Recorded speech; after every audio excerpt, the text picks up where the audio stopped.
कल हम आप लोगों ने श्रवण किया कि श्री कृष्णदास जी महाराज को श्री राधा रानी ने दर्शन दिया और दर्शन देने के बाद उन्होंने ये कहा कि तुम जा कर के गोवर्धन में निवास करो और वहाँ भक्तों को भक्ति का उपदेश करो। इस तरह की आज्ञा जब देते हैं तो ये और इतना कह करके वो अंतर ध्यान हो गई। तो उनकी आज्ञा को प्राप्त करके कृष्णदास जी महाराज वहाँ से और कहाँ आते हैं, गोवर्धन आते हैं। गोवर्धन में जहाँ चकलेश्वर नामक स्थान है वहाँ पर उन्होंने कुटी बनाई और कुटी बना करके और अपने भजन में बैठ जाते हैं।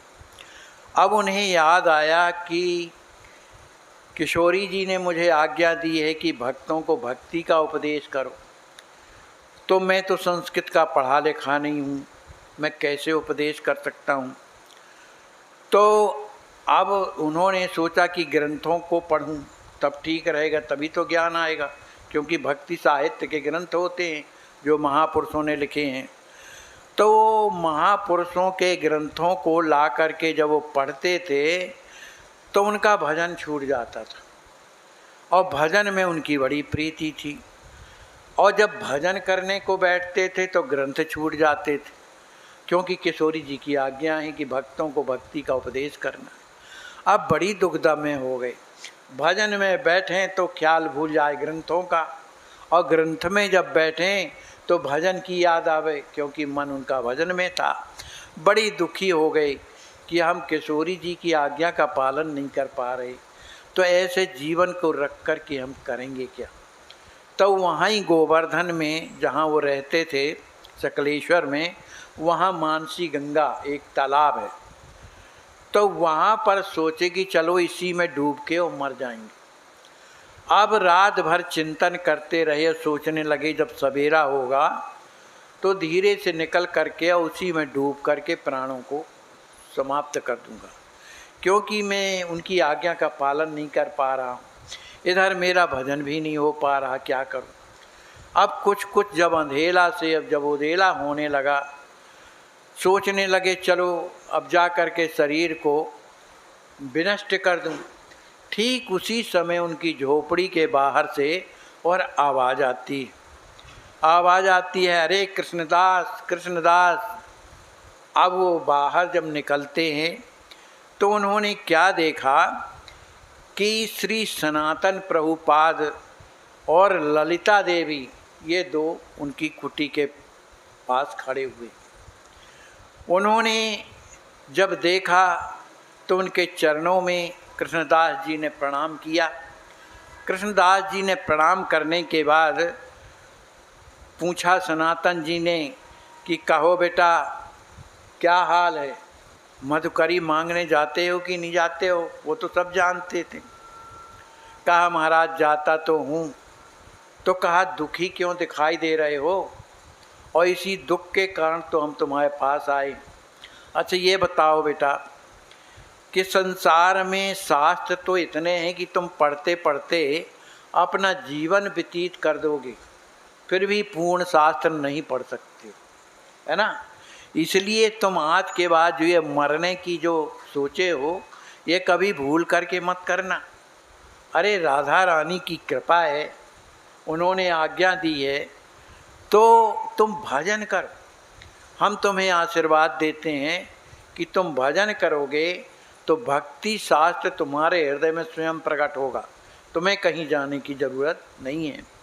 इसी तरह से ललिता जी ने भी कहा कि मेरे आशीर्वाद से तुम्हारे हृदय में अपने आप शास्त्रों की स्फूर्ति होएगी, और जब तुम चाहोगे तब मेरा तुम्हें दर्शन प्राप्त होगा। इस तरह कह कर के दोनों के दोनों अंतर ध्यान हो जाते हैं।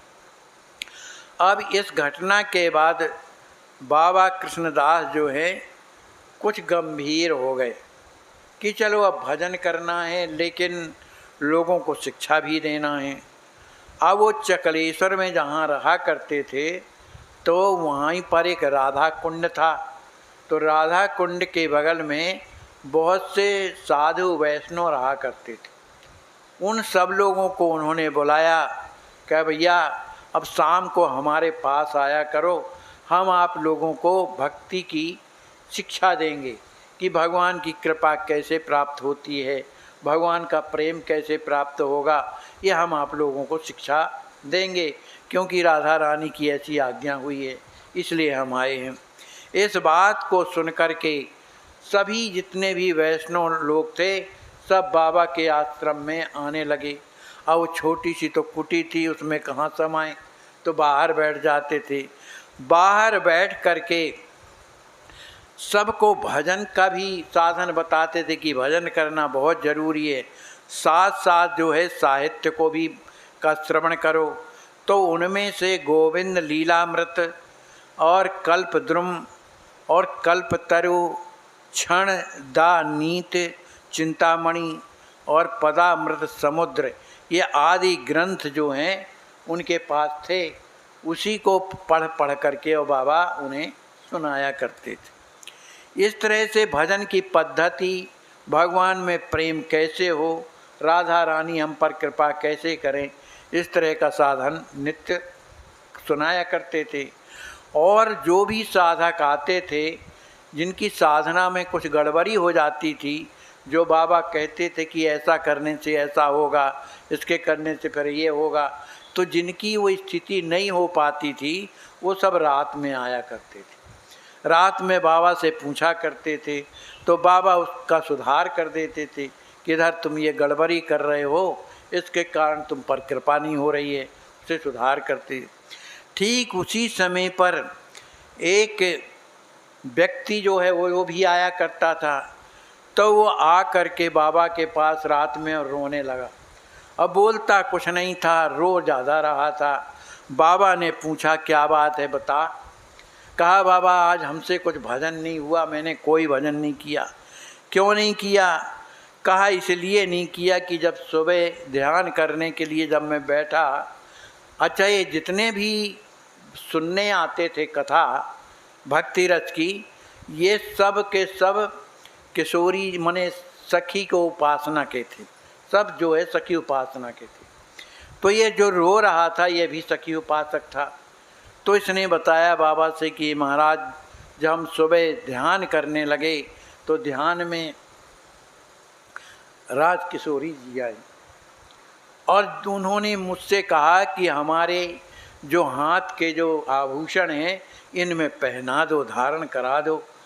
तो मैंने जैसे ही उनके कर कमल का स्पर्श किया, उनका दर्शन किया, और वो अब धारण कराना तो दूर रहा, पता नहीं मुझे कैसा लगने लगा।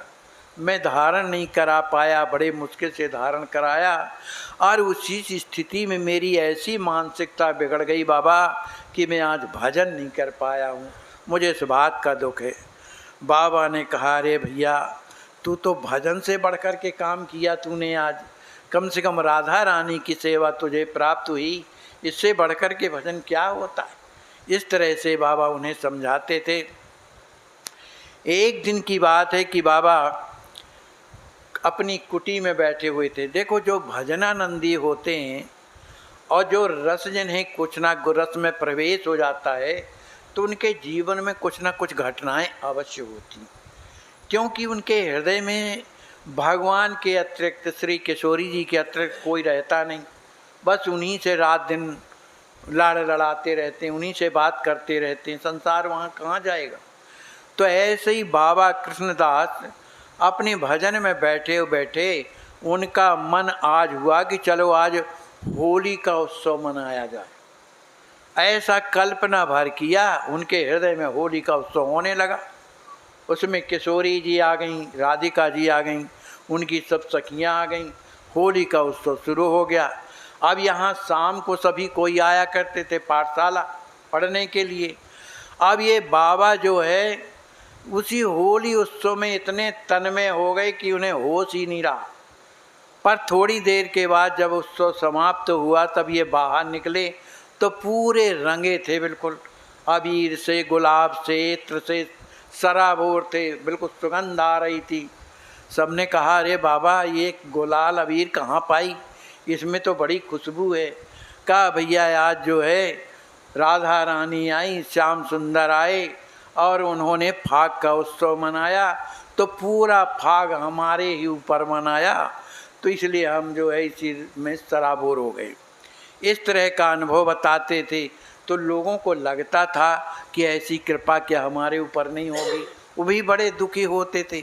जब हमारे जीवन में दुख लगता है ना भगवान के प्रति कि हमारे जीवन में ऐसा क्यों नहीं होता है, तब वो जो दुख लगना यही उनकी कृपा है, तभी तो दुख लग रहा है, क्योंकि प्रभु चाहते हैं कि ये कृपा से प्राप्त हो। तो इस तरह से आया करते थे बाबा के पास। एक बार की बात है कि बाबा मानसी गंगा में मन ही मन स्नान करने लगे। मानसी गंगा वहाँ पर थी, स्नान कर रहे थे। तो वहाँ पर क्या हुआ कि राधा रानी मानसी गंगा में स्नान करने के बाद जब बाहर आती हैं, तो जो ललिता और विशाखा सखी थी उनकी वेशभूषा संभालने लगती हैं, उन्हें वस्त्र बदलती हैं, उन्हें अलग से पहनाती हैं, इस तरह से कर रही हैं।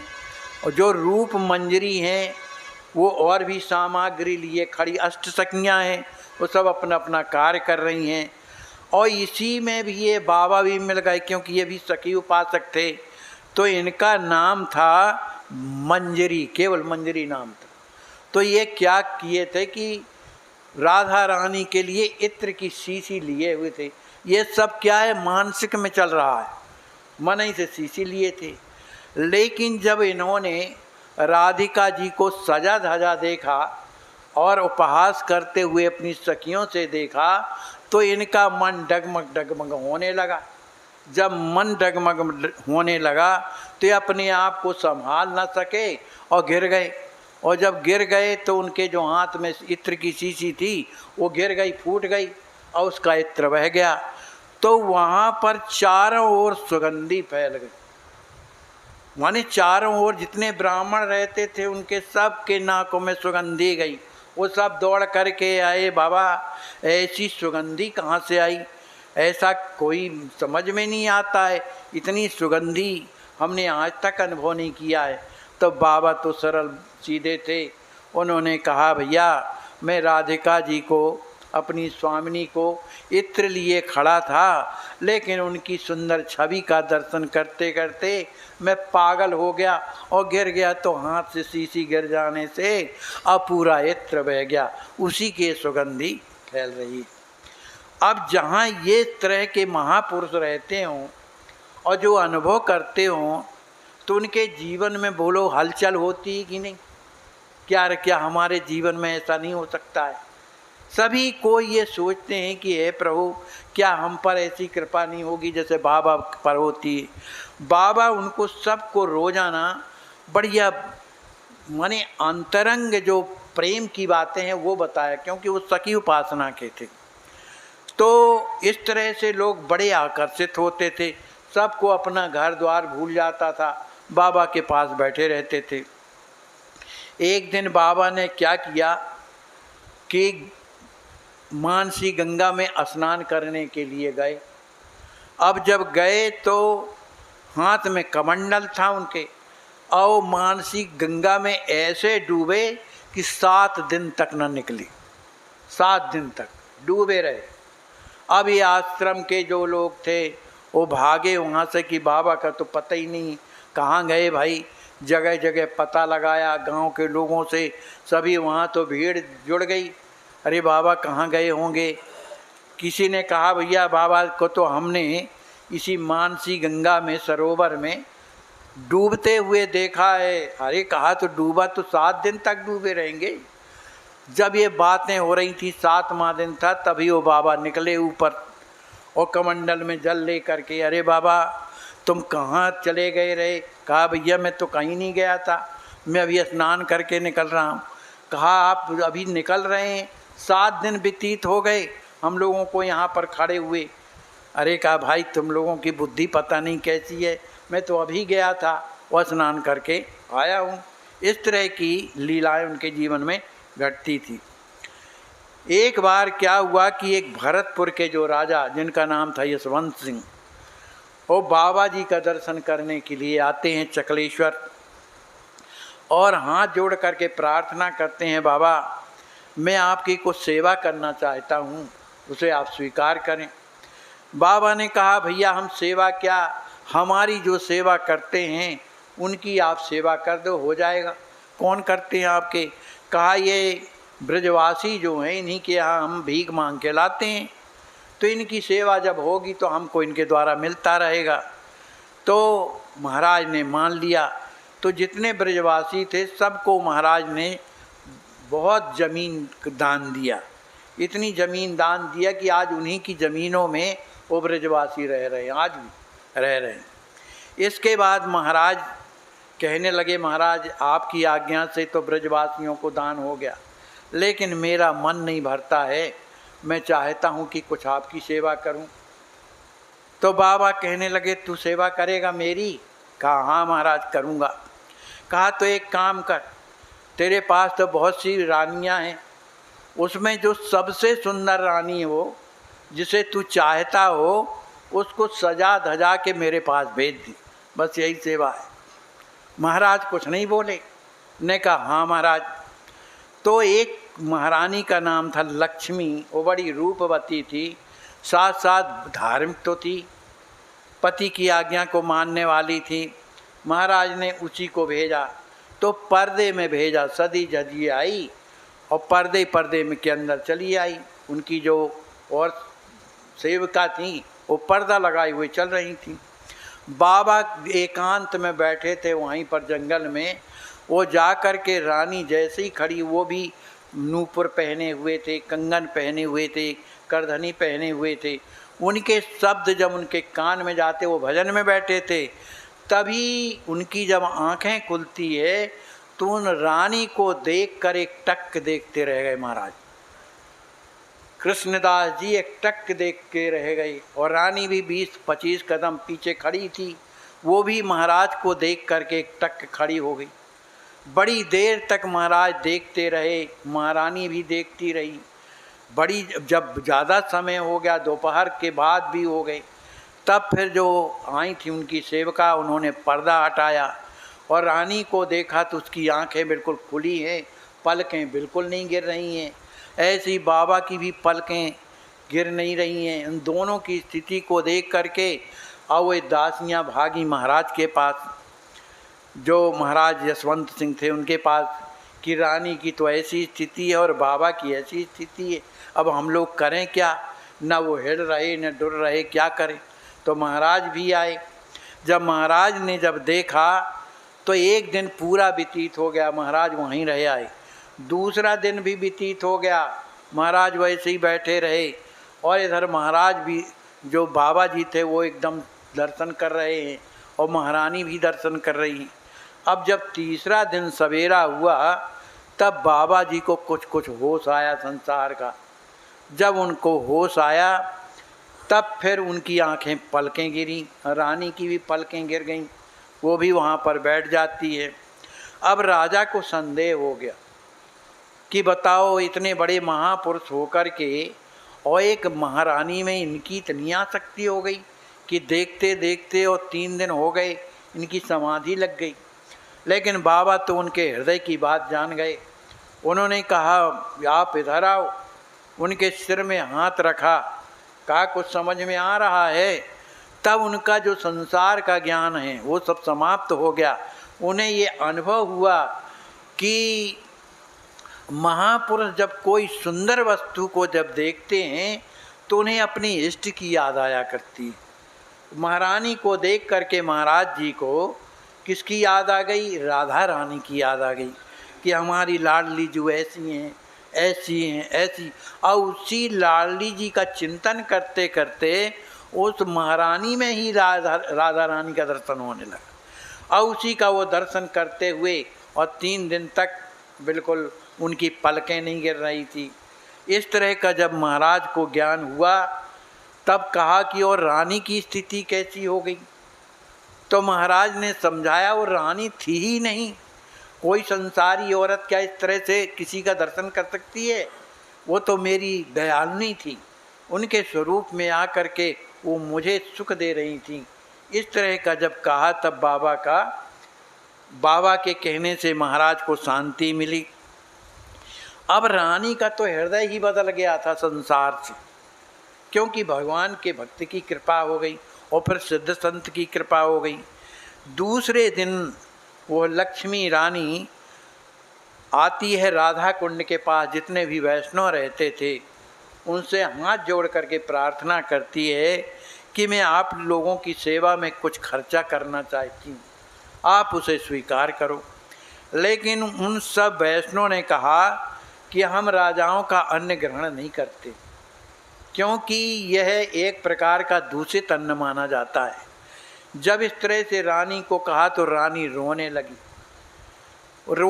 और कहने लगी, तो फिर आप लोग एक काम करिए, हमें एक आशीर्वाद दीजिए, ऐसा आशीर्वाद दीजिए कि जब हमारा जीवन समाप्त हो जाए और जब अगला जन्म हो तो हम किसी राजा की बेटी न बने कि हमें फिर रानी बनना पड़े।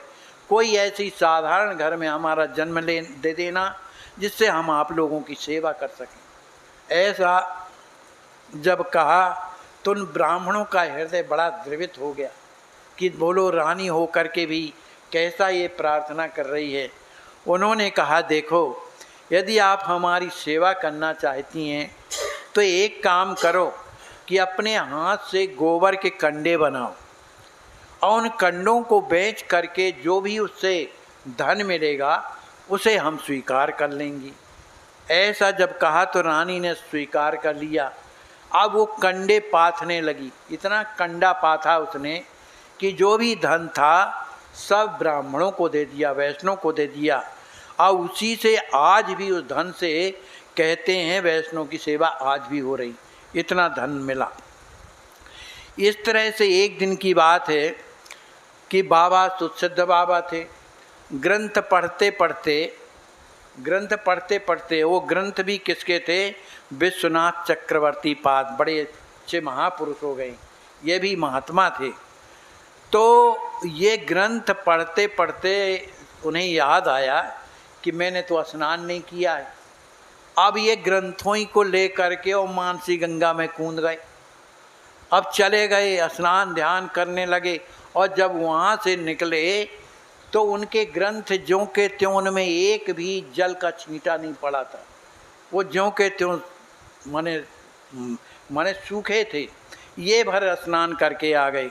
इसी तरह से कहते हैं कि विश्वनाथ चक्रवर्ती जब ये बैठ कर के ग्रंथों की रचना करते थे, क्यों बहुत अच्छे ग्रंथ लिखे इन्होंने भक्ति साहित्य से संबंधित, कि भगवान की कृपा कैसे प्राप्त होती है, राधा रानी को क्या पसंद है, इस तरह की रीत जो है प्रेम की इन्होंने लिखी हैं। तो ये जब लिखा करते थे ग्रंथ तो पानी और मैदान में बैठ के लिखा करते थे। तो वर्षा सब जगह हुआ करती थी और खूब घनघोर वर्षा होती थी, लेकिन एक छींटा न विश्वनाथ चक्रवर्ती पर पड़ता था और न उनके ग्रंथों पर पड़ता था। अभी कलयुग की बातें नहीं है। इस तरह के उनके अद्वितीय ग्रंथ थे। उनके ग्रंथों के द्वारा बड़े बड़े साधु संत उस रीत में पहुँचे जिस रीत के द्वारा राधा रानी की कृपा प्राप्त होती है। इस तरह से कृष्णदास जी महाराज उस ब्रजमंडल में वैष्णव को शिक्षा प्रदान करते हुए, भक्तों की रहनी को बताते हुए, अंत में निरंतर राधा राधा का नाम स्मरण करते हुए श्री राधा रानी के जो सखी परिकर थे उन्हीं में जा कर के वे भी सखी स्वरूप में विलीन हो जाते हैं। बोलिए श्री कृष्णदास जी महाराज की जय।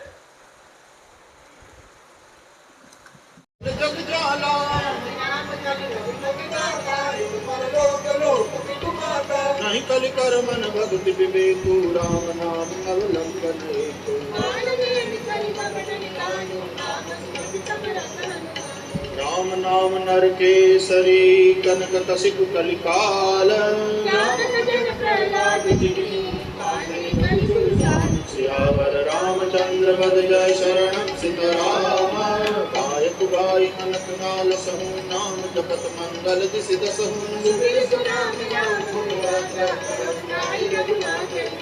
मोरि सुधारि सो सब भांति, जासु कृपा नहीं कृपा गाती। लोकहु वेद सुसाहिब रीति, विनय सुनत पहिचानत प्रीति। सुकवि कवि निज मति अनुहारी, नृपहि सराहत सब नर नारी। सुनि सन्मानहि सबहि सुबानी, भनति भगति नति गति पहिचानी। रीजत राम सनेह निसोते, को जग मंद मलिन मति मोते। सठ सेवक की प्रीति रुचि, रखिहि राम कृपालु। सियावर रामचंद्र पद जय शरणम सियाराम। कहावत सब कहत, राम सहत उपहास। सियावर रामचंद्र पद जय शरणम सीताराम। अति बड़ी मोर टिकाई तोरी, सुनि अगनर कहुनाक सकोरी। अरे सुनि अवलोकी सुचित चक चाही, भगति मोहि मति स्वामी सराही। रहतिन प्रभु चित चूक किए की, करत सुरति सय पाय की।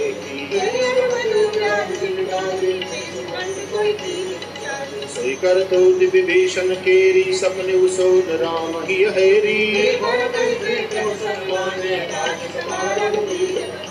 प्रभु तरु तर कपिडार पर, ते किए आप समान। सियावर रामचंद्र पद जय शरणम सीताराम। राम निकाये रावरी, है सब ही को नीक। सियावर रामचंद्र पद जय शरणम सीताराम। ए विधि निज गुण दोष नहीं, सबहि बहुर सिरुनाई। सियावर रामचंद्र पद जय शरणम सीताराम।